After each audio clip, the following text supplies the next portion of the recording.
कब किसका अंतिम समय आ जाए किसी को भी नहीं पता, इंक्लूडिंग मी, इंक्लूडिंग यू, लेकिन तब ये स्किल काम आने वाला है।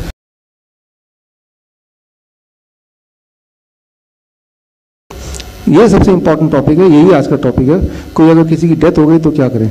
देखिए यहाँ पे अकॉर्डिंग टू अवेयर स्टडी 2 2019 के बाद इसमें बहुत सारे नए प्रोटोकॉल बने हैं, क्योंकि जाहिर सी बात है 2019 के बाद बने, अभी 2021 चल रहा है, तो ये सारे प्रोटोकॉल बनने के बाद भी ये मेडिकल साइंस में, मेडिकल इंडस्ट्री में प्रैक्टिस में नहीं आया है। प्रैक्टिस में हो सकता है 10 साल बाद आए, हो सकता है प्रैक्टिस में कभी ना आए, जिस तरह से अभी तक के ये चीज़ें प्रैक्टिस में नहीं आई, राइट। तो प्रैक्टिस में वही चीज़ आती है नॉर्मली जो कोई एविडेंस बेस्ड ना हो के जो प्रॉफिट बेस्ड हो, तो प्रैक्टिस में आ जाती है। तो खैर प्रैक्टिस में जब भी आएगी या नहीं आएगी, लेकिन आपको अभी सीख के जाना है। I will take 5 minutes to teach you कि क्या है, हम करते हैं इसको, राइट, और क्या है वो हम अभी बताने वाले हैं। यहाँ सबसे इंपॉर्टेंट बात अवेयर टू स्टडी में ये देखा गया है, और इससे पहले भी देखा गया है, 1968 से लेके चल रहा है, लेकिन खास मैं इसका इसलिए रेफरेंस दे रहा हूँ कि ये बड़ा दमदार रेफरेंस है कि जब भी किसी की डेथ होती है, डेथ का मतलब क्या है? डेथ का मतलब समझिए, क्लिनिकल डेथ इसे कहते हैं, नो ब्रीदिंग, नो पल्स। तो आपको कैसे पता चलेगा इंसान जिंदा है कि मरा है? सिंपली उसके लिए कोई डॉक्टर होने की जरूरत नहीं है, कोई बड़े बड़े मशीन स्टेथोस्कोप की जरूरत नहीं है। आप सिर्फ ये एस्टेब्लिश कीजिए सांसें चल रही है क्या, धड़कन, राइट, और दूसरा चीज़ देखिए पल्स है कि नहीं है, राइट। पल्स है कि नहीं है, पहले तो आप जैसे अभी बैठे हैं या कभी बैठे हैं, कुछ लोगों के पल्स ऐसे छू के देख लीजिए कि कैसा लगता है छूने में, जिन लोगों ने कभी नहीं किया ऐसा, राइट। और आपको एक डेड इंसान के अगर ऐसे करेंगे तो पता चल जाएगा, कोई कुछ भी हिलेगा नहीं। It will take about 3-4 seconds to establish whether the person is dead और अलाइव, राइट। तो ये बड़ा इंपॉर्टेंट है। आपके आंखों के सामने कोई मर जाता है या मरा हुआ आदमी होता है, तो पहला स्टेप ये है, what is the first step, ये देखना कि ये मरा है या जिंदा है, राइट। उसके लिए आपको डॉक्टर होने की जरूरत नहीं है, राइट। उसके लिए सिर्फ इतना समझने की जरूरत है कि भाई ब्रीदिंग चल रही है क्या, आस्क योरसेल्फ, ब्रीदिंग तो नहीं चल रही है, अच्छा पल्स चल रही है क्या, पल्स सबसे इंपॉर्टेंट है। अगर कोई एक चीज़ देखना है पल्स देखो, पल्स नहीं है, राइट। कई बार ऐसा लगता है कि ब्रीदिंग चल रही है, वो मुंह खुला रहता है और हर 4-5 सेकंड बाद वो एक गास्पिंग करने की कोशिश करता है, तो उसे भी डेथ नहीं गिनते, क्लिनिकल डेथ। तो आप एक ही चीज़ देखिए, पल्स चल रहा है कि नहीं। पल्स चल रहा है कि नहीं ये देखने के लिए किसी भी लेमैन को 2-3-4 सेकंड लगेंगे, यानी कि 4 सेकंड के बाद आपको पता चल गया कि ये जो सामने मुझे दिख रहा है ये बॉडी है, ये इंसान मर चुका है, इतना पता चल गया। अब मर चुका है, अब मुझे क्या करना है, that is the first, right. Normally क्या करेंगे, वही पैनिक करेंगे। क्या what is the panic, hospital ले जाओ, डॉक्टर को बुलाओ। अब यहाँ पे क्लियरली क्या क्या होता है समझिए। पहले 4 मिनट, मरने के पहले 4 मिनट तक उसके बॉडी के अंदर एनफ ऑक्सीजन है, एनफ न्यूट्रिशन है, इवन हार्ट के अंदर, बाहर से तो नहीं दिखेगा, अंदर इलेक्ट्रिकल रैंडम सिग्नलिंग भी चल रही है पहले 4 मिनट के अंदर। वो ऑफिशियली मर गया है, क्लिनिकली डेथ है, लेकिन अंदर चल रहा है। यानी कि ये 4 minute is the best chance to bring back the life, ये 4 मिनट। और अवेयर टू स्टडी के अनुसार ये देखा गया है कि ऐसे लोगों को जब वापस लाया गया तो उन्होंने बोला, अपने एक्सपीरियंस में बोला कि जब मैं मर गया था तो मैं अपने आप को यहाँ से देख रहा था और लोग यहाँ पे चिल्ला रहे थे और कोई कुछ करने की कोशिश कर रहा था और मैं देख रहा था मेरी बॉडी यहाँ पड़ी हुई थी और मैं वापस आना चाह रहा था। अवेयर टू स्टडी ना, ये आप पढ़िए या मेरी बुक पढ़िए, उसमें लिखा हुआ है, राइट। पूरा अवेयर टू स्टडी के डिटेल में जाके पढ़ेंगे कि ये लोगों के एक्सपीरियंस हैं, those who could come back, right, कि उस 4 मिनट के दौरान आप कहाँ पे थे, क्या लगता है उसमें आपको होश में थे, क्लिनिकली डेथ है। तो कहा कि मैं अपनी बॉडी देख पा रहा था और उसमें लोग जो आवाज़ कर रहे थे जल्दी से डॉक्टर को बुलाओ, एम्बुलेंस, वो सब मुझे सुनाई दे रहा था। अच्छा, ये कैसे एस्टेब्लिश हो रहा था कि वो जो बोल रहा है सच बोल रहा है, क्योंकि वो सारी चीज़ें उसको कैसे पता, एज ए पेशेंट कैसे, वो तो मर चुका था, वो सब उन्हीं को पता है जो उस वक्त थे, और उनमें से किसी से वो मिला नहीं है। और वो अगर बता रहा है टेस्टिमनी और वो बिल्कुल मैच कर रहा है वही चीज़ों से कि भाई वो एक नर्स आई फिर उन्होंने ऐसा किया वैसा किया, वो बता पा रहे हैं। तो एक पहली चीज़ कि पहले 4 मिनट के अंदर वो इंसान कहीं गया नहीं है, वो इंसान आपके वेसिनिटी में है। देखिए यहाँ पे कोई मैं इल्यूशन या कहानी नहीं, ये साइंस की बात कर रहा हूँ जो एविडेंस बेस्ड है कि उसका जो आत्मा वर्ड बोल सकते हैं इसको, राइट, या स्पिरिट वर्ड बोल सकते हैं, वो कहीं आसपास है और वो अपने आप को देख पा रहा है। So this 4 minutes what you have to do to bring back the life, right. तो यहाँ पे आता है उस 4 मिनट में अगर आपने, और 4 मिनट तक ब्रेन के जो सेल्स हैं, सबसे इंपॉर्टेंट है कि सबसे पहले कौन मरता है, ब्रेन के सारे सेल मर जाते हैं। कितना टाइम में, 4 मिनट के बाद ब्रेन के सेल की डेथ होने की प्रोसेस शुरू हो जाता है और 10 मिनट के अंदर ब्रेन के सारे सेल मर जाते हैं। अब 10 मिनट निकल गए, अब आप कुछ भी कर लो, वो इंसान वापस नहीं आ पाएगा। He is brain dead also, brain oxygen खत्म हो गया, न्यूट्रिशन खत्म हो गया, ब्रेन डेड हो गया, अब नहीं आ सकता वो। तो पहले 4 मिनट के अंदर ही जो कुछ हो सकता है, उसके बाद 5वें मिनट से 10वें मिनट तक भी वापस आ सकता है, लेकिन तब ब्रेन बहुत डैमेज हो चुका होगा। मतलब जब वापस आएगा भी तो बहुत सारे न्यूरोलॉजिकल डिफेक्ट के साथ वापस आएगा, राइट। और 10 मिनट के बाद नाउ इट इज़ फ्यूटाइल, आप कुछ भी कर ले वापस नहीं आएगा। तो ये तो अवेयर स्टडी का पहला स्टेप है। क्लियर हो गया पहले 10 मिनट, राइट। अब जाहिर सी बात है कि पहले 10 मिनट या पहले 4 मिनट में आप दुनिया के किसी भी हॉस्पिटल तक पहुंचा नहीं सकते। यहाँ तक कि अगर वो ग्राउंड फ्लोर में, टॉप फ्लोर में हॉस्पिटल है, यहाँ से वहाँ तक ले जाने में भी 4 मिनट तो गए, राइट। इसका मतलब ये कि ये 4 मिनट में जो भी कुछ करना है वो आप ही को करना है उस वक्त। You are the doctor, right, आप ही को करना है। तो आपको क्या करना है और क्या नहीं करना है, इस पर आते हैं हम। देखिए नोबेल, ये किताब आप पढ़िएगा, the self and its brain, John Eccles, इनकी किताब है, इनको नोबेल प्राइज मिला हुआ है। नोबेल प्राइज मैं इसलिए बोल रहा हूँ ताकि इससे आपको लगे कि भाई एक स्टैंडर्ड तक का ये साइंस है जिसकी हम बात कर रहे हैं, ये नहीं किसी ने नहीं लिख दिया है। तो पढ़िएगा ये, तो इसमें ये जो मैं बातें बोल रहा हूँ ये सब है इसमें, राइट। ग्रे जोन, तो ग्रे जोन इन हॉस्पिटल, सबसे पहली बात कि ऐसे में कि ज़्यादातर लोग ट्रेडिशनली उनको हॉस्पिटल ले जाने की बात करते हैं। जैसे ही हॉस्पिटल ले जाने की बात करते हैं, पहली गलती ये करते हैं कि टाइम 10 मिनट या 4 मिनट के अंदर नहीं पहुंचा सकते। तो पहला तो नुकसान यही हो गया। अब आता है दूसरा, मान लो वो इंसान हॉस्पिटल में ही है, डॉक्टर के सामने ही हो गया, राइट, तब क्या होगा, right, in the presence of doctor हो गया, तब क्या होगा। तो डॉक्टर क्या करेगा, डॉक्टर सीपीआर करेगा। सीपीआर क्या होता है, ये आप में से काफी लोगों को पता है, that is something very very normal thing, लेकिन यहाँ पे आपको समझाने की जरूरत है क्योंकि यहाँ पे एक चीज है जो गड़बड़ कर सकती है। डॉक्टर सीपीआर करेगा, मतलब ऐसे रखेगा उस पेशेंट को, और उनको आदत भी है तो वो बिना घबराए वो ऐसे प्रेस करेगा। ऐसे जब प्रेस करेगा तो यहाँ इंपॉर्टेंट है, एक्चुअली वो क्या कर रहा है कि उसके अंदर ब्लड सर्कुलेशन को दोबारा रीस्टार्ट कर रहा है। जब ऐसे करेगा तो धीरे धीरे blood circulation, blood pressure built up होगा।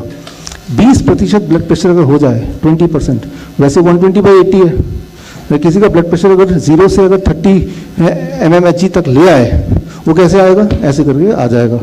तो सर्कुलेशन सेल्फ मोड में आ सकता है।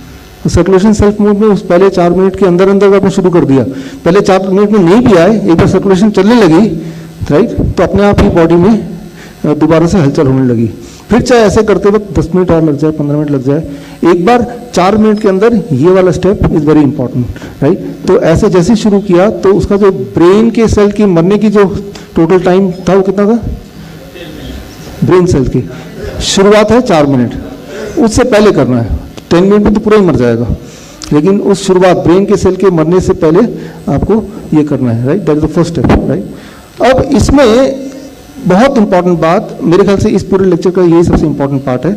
इसमें जब इस तरह से करते हैं, ये है कि 100 बार 1 मिनट में, लेकिन हर 30 बार करने के बाद 2 बार माउथ टू माउथ ब्रीदिंग देना होता है, राइट।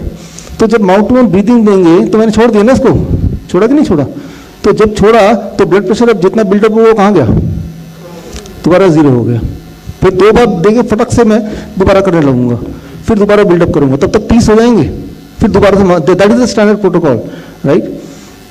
सो इस स्टैंडर्ड प्रोटोकॉल में दिक्कत क्या आएगी, हर थोड़े बाद आपको माउथ टू माउथ ब्रीदिंग देना है। इसमें दोबारा से pressure is coming to 0 and that means कि दोबारा से आप बिल्डअप करने की कोशिश कर रहे हैं, राइट। तो पहली गलती जो करते हैं, CPR इसे कहते हैं, cardio pulmonary resuscitation, it means 100 compression पर मिनट का रफ्तार होनी चाहिए आपको, और दूसरा आपको हर 30 बार काउंट करने के बाद 2 बार ब्रीदिंग करना है, फिर 30 बार काउंट करना है, ऐसे करते ही रहना है जब तक कि सेकेंडरी इमरजेंसी वो मैं बताता हूँ आपको वो ना आ जाए। तो लेकिन यहाँ पे आपने देखा कि जब हम CPR करते हैं, यानी कि 30 में 2 बार, तो ब्रीदिंग 0 पे आ जाती है। तो फिर क्या करना है, हमें सिर्फ कार्डियक कंप्रेशन, राइट, हमें मुंह से ऑक्सीजन देने की आवश्यकता नहीं है, हमें सिर्फ कंप्रेशन करना है, कंप्रेशन करना है, कंप्रेशन करना है, कंप्रेशन करना है। और जैसे जैसे कंप्रेशन करते रहेंगे, तो अगर कंप्रेशन छोड़ते हैं तो बॉडी में जो ब्लड प्रेशर डिप करता है, राइट। लेकिन अगर कंप्रेशन देते रहेंगे और मुंह से नहीं माउथ टू माउथ ब्रीदिंग देंगे, उसे कहते हैं रेस्क्यू ब्रीदिंग, तो क्या होगा, अगर सिर्फ कंप्रेशन करते रहेंगे धीरे धीरे ब्लड प्रेशर बढ़ता रहेगा। अगर आप CPR करेंगे, स्टैंडर्ड CPR, तो उसके जिंदा होने के चांसेस हैं, विदिन 4 मिनट शुरू कर देंगे तो जिंदा होने के चांसेस कितने, 10%। 100 लोगों करेंगे 10 लोग जिंदा हो भी जाएंगे। लेकिन अगर आप कंप्रेशन भी देंगे, सिर्फ कंप्रेशन करेंगे, तो जिंदा, और कंप्रेशन करेक्ट जगह पे करेंगे, कंप्रेशन करेक्ट जगह पे, इस पे आता हूं, तो जिंदा होने के चांसेस 83%, राइट।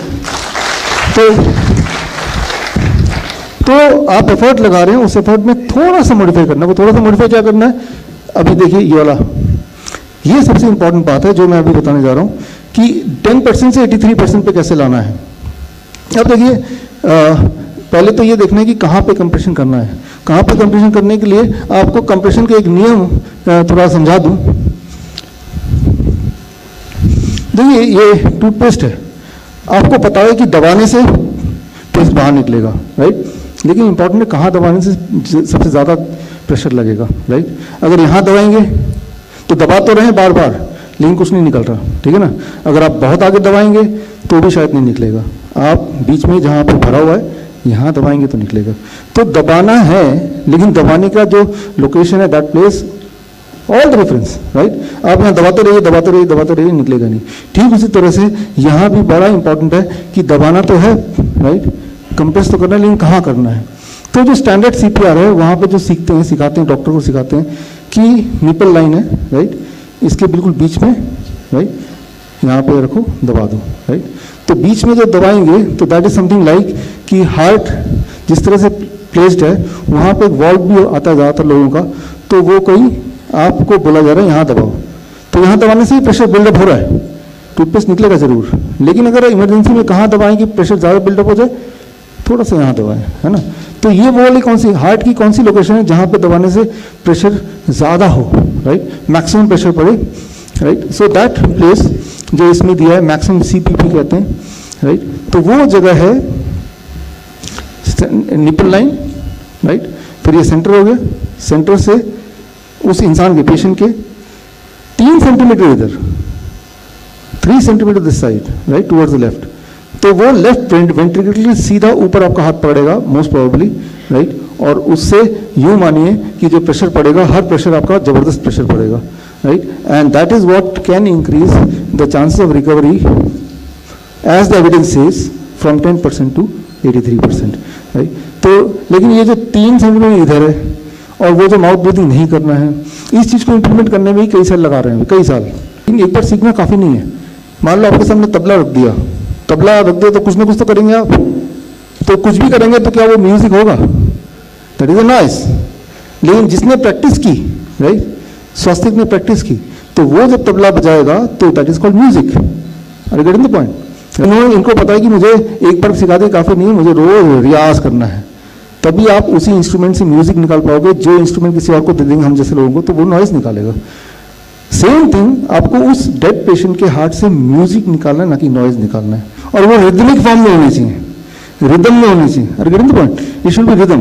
अभी तो खटाखट कर रहे थे जोश में, राइट, लेकिन जोश वो 1 मिनट 2 मिनट में अब थकने लगेंगे।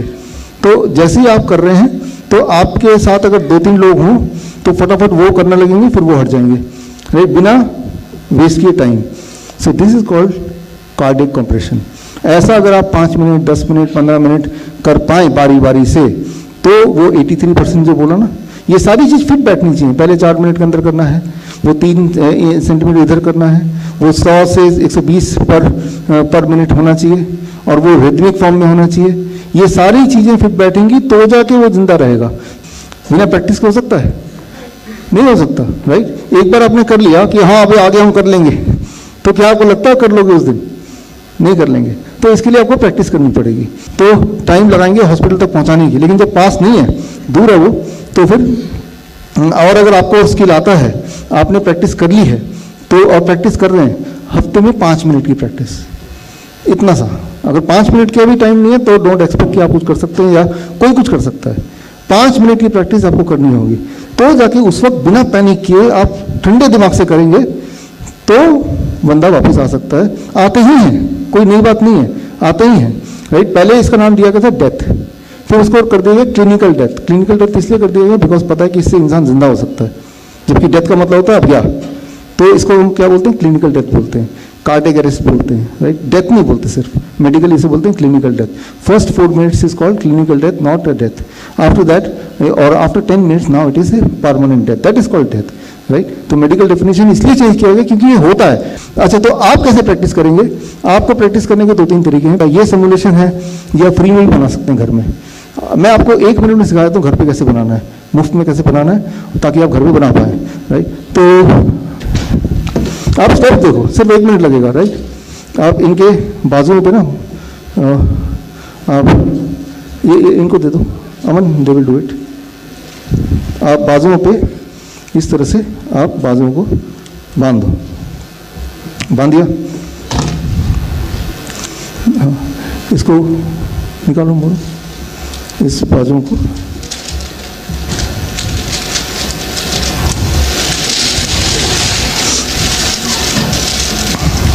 ये दोनों बाजू बांध दिए ऐसे, तीसरा बाजू यहां भी बांध दो।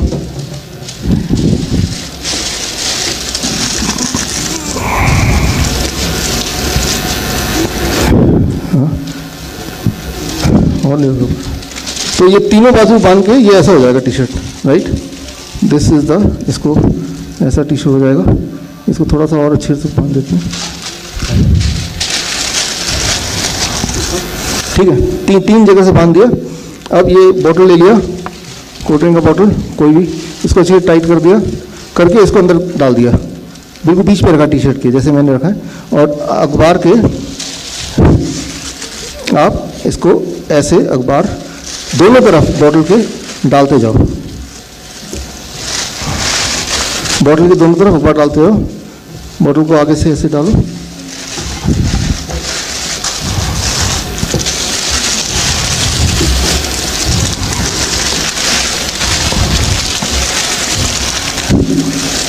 अब लगभग ये जो बन गया, ये आपका ये पूरा ये इस तरह का मॉडल बन गया। अब देखिए इसी पे ये जो बॉटल है बीच में है ना, दोनों तरफ, हाँ। अब ये मेरा मैनिकन बन गया, होममेड मैनिकन। अब इस पर मैं सीपीआर करने की कोशिश करूँ। बेसिकली वो प्रैक्टिस का रिदम बनाना है ना, तो ये फ्री का CPR, when you do it, right, ये एग्जैक्टली 2 इंच नीचे जाता है, मैंने ये देखा है, right. And when you keep on doing it, right, ये दिखने में बड़ा आसान लग रहा है, लेकिन अगर लगातार इसको 1 मिनट 2 मिनट करेंगे, राइट। Thank you. तो तब आपको फील होगा कि 2 मिनट से ज़्यादा नहीं कर, दिखने में बड़ा आसान लग रहा है ना, लेकिन जब आप घर पे करेंगे 1 मिनट, तब आपको लगेगा कि सांसें फूल रही है। 2 मिनट करने लगता है सांसें फूल रही हैं, राइट। और जब आप करते रहेंगे कुछ दिन तक, तब लगेगा now you are comfortable, right.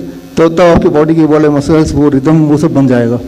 लेकिन क्या ये इंपॉर्टेंट है, ये आपको सोचना है, राइट। अगर पूरी ज़िंदगी में आपने किसी एक की ज़िंदगी वापस ले आए, आपकी वजह से इस दुनिया में वो टहल रहा है, घूम रहा है, जिंदा है, तो ये बड़ी बात है, इज़न्ट इट? Thank you. तो ये एक होमवर्क, ये भी ले जाओ, इनको भी हटा दो, कि आज 21 तारीख है, परसों 23 तारीख है, शहीद दिवस।